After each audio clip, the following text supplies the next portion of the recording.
Здравейте! Както се досещате, отново съм за риба. И ми се прииска пак да съм сам сред природата на най-прекрасната пъстърова река в България. Коя е, някои може да се сещат, няма да я кажа, защото кормораните са много. И в реката ги има, ама и по шосетата. Гледайте за какво става въпрос. Невероятна красота. Приказка.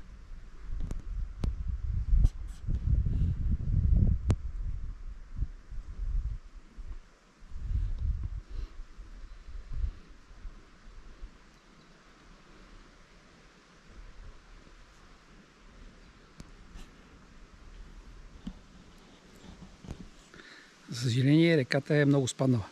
Миналия път имаше много повече вода, но с колегата, който срещахме, един мухар от София, ми каза, че той е посещавал 2-3 пъти подред и постоянно спада. И сега вече нивото наистина е едно от най-ниските.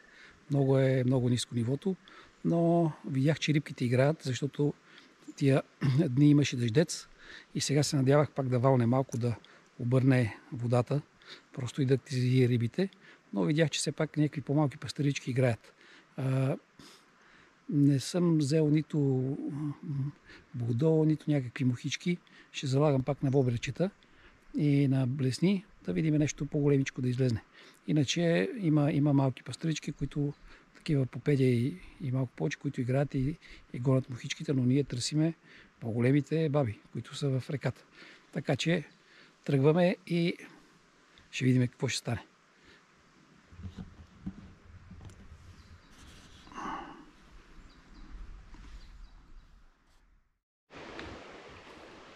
Ето тук, това всичко беше вода. И рибките са стресирани. Няма как, като е паднала водата с близо метър и нещо,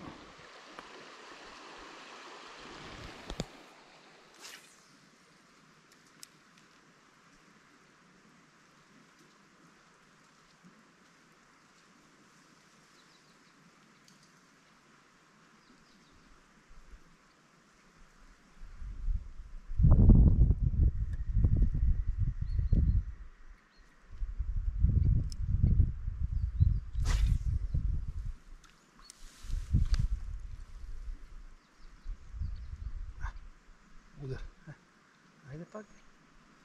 Айде пак.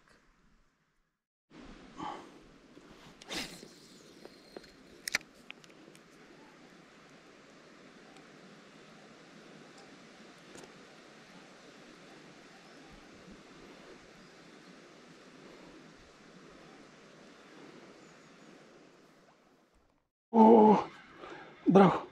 Майко, браво! Браво, Лили! Добре. Хубавица. Добре. Тук. Оп. Не влизай. Не влизай в корена. Не влизай в корена. Не в корена. Не влизай в корена. Не, моля ти се. Не. Мале, каква краса. Гледай, каква хубава. Гледай, каква красавица. Само не се откачи. Чакай се. Сега. Тук, мале. Браво. Yes. Уникален рибук. Гледайте за какво става въпрос. Уникален. Браво. Откачи се сама. Мале, кой е красив. Леле, чакай се, ще потопим тук. Да не я държим на сухо.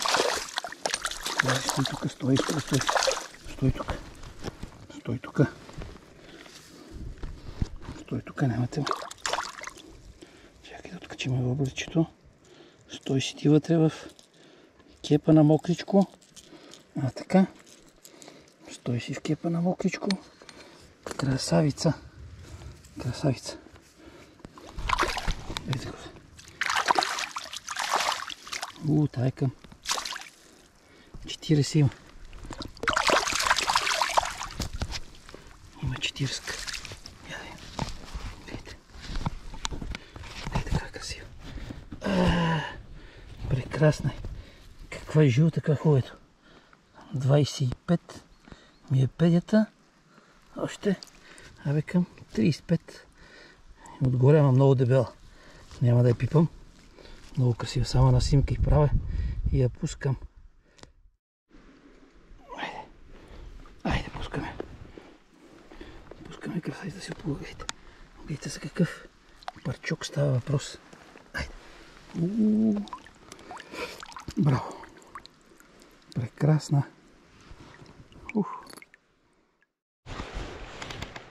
Нивото е супер ниско. Миналия път тук беше един дебел бързи и хванах хубавата пастърва. А сега гледайте за какво става въпрос.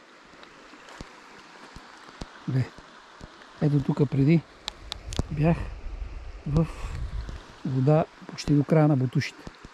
А сега е плиткаш. Ами и така е.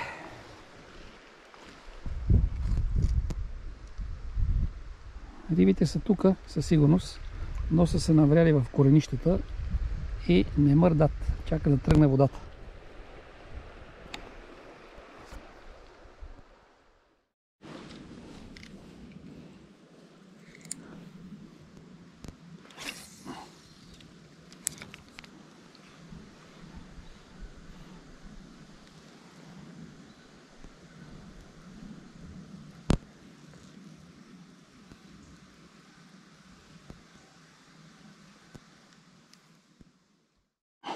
Опа! Ето я. Ето я още една малка хубавица.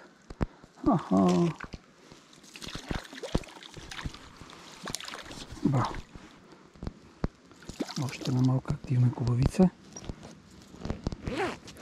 Още няма да я слагам в кепа. Оп! Тя сама се откачи. Браво! Как набра!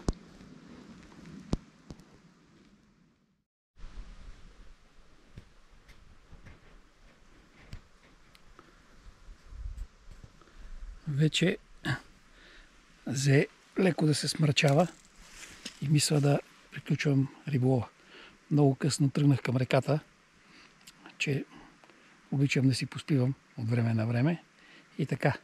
И нямах много време, но при това положение с тази ниска вода, пак хубавата пастъра, която хванах и другата малката е окей.